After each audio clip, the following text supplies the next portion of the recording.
Communist eye in the sky, that's what they're calling it. So the Pentagon says the balloon does not pose a threat. It is moving well above air traffic, commercial air traffic, but officials are advising the president not to shoot it down over concerns that falling debris from this balloon could hurt people on the ground. So here's what we think we know. The balloon entered U.S. airspace a couple of days ago. It flew eastward into Montana. It's not clear what it was doing there, but the state is home to one of 3 U.S. Air Force bases with intercontinental ballistic missiles. The discovery coming just days before Secretary of State Antony Blinken is scheduled to visit, guess where? Well, Beijing. Meanwhile, China reacting with a statement saying it is looking into the balloon, but General Jack Keane says he's not buying that. What we do know is they've done this before. We know it's a spy balloon.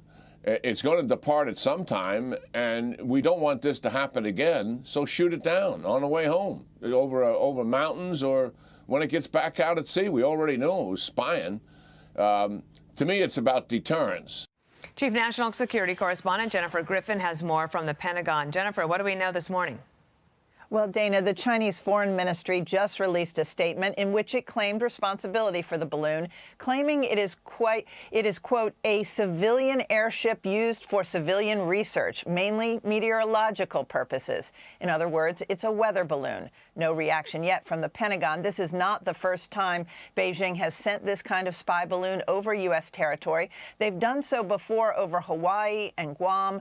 Canada is now reporting that they may have spotted a second balloon and are monitoring. The Pentagon has been watching this balloon for several days. I'm told that the president has not ruled out shooting down the balloon, but simply wants to avoid the possibility of American civilian casualties. The balloon is the size of 3 Greyhound buses and has heavy equipment hanging from beneath it. A senior defense official told reporters the Chinese surveillance balloon appears to have been sent by Beijing to spy on sensitive sites in Montana, one of 3 U.S. bases where the U.S. houses its intercontinental ballistic missiles and nuclear missile silos. The balloon is currently traveling at an altitude well above commercial air traffic and does not present a military or physical threat to people on the ground. Instances of this kind of balloon activity have been observed previously over the past several years. Once the balloon was detected, the U.S. government acted immediately to protect against the collection of sensitive information.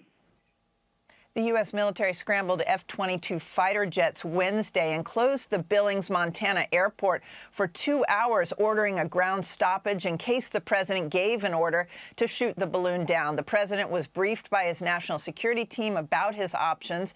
President Biden was advised by his military chiefs about the possibility for civilian casualties if they were to shoot the balloon down over the continental U.S., adding the surveillance balloon does not provide the Chinese government with more intelligence than it can glean from existing low-orbit satellites. U.S. officials tell me they have mitigated the ability for this balloon to survey any sensitive sites, blocking it from doing so, and that they are learning a lot by monitoring the balloon. Dana?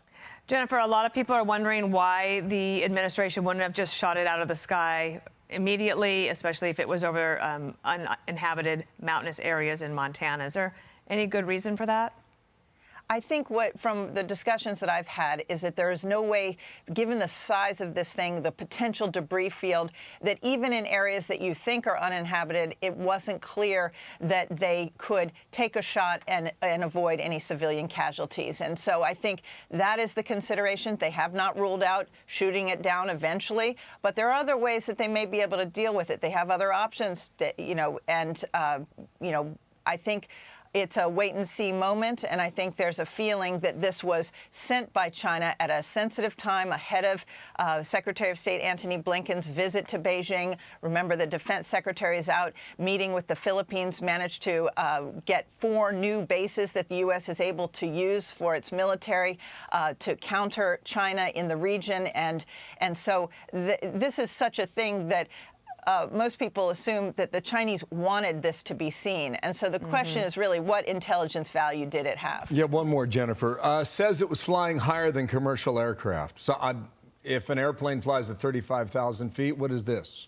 Is it 50,000? or higher? 60,000 feet is what I'm told, so that's about twice as what an airplane flies, though some pilots, we're told, were reporting visually being able to see the balloon. You've obviously seen some of the photographs that have been taken, but no, 60,000 feet, so it's very much above commercial aircraft Thank you, travel. Jennifer. Back to you throughout the day when we get more. Thank you. Nice to see you from the Pentagon, Jennifer Griffin. I'm Steve Ducey. I'm Brian Kilmeade. And I'm Ainsley Earhart. And click here to subscribe to the Fox News YouTube page to catch our hottest interviews and most compelling analysis.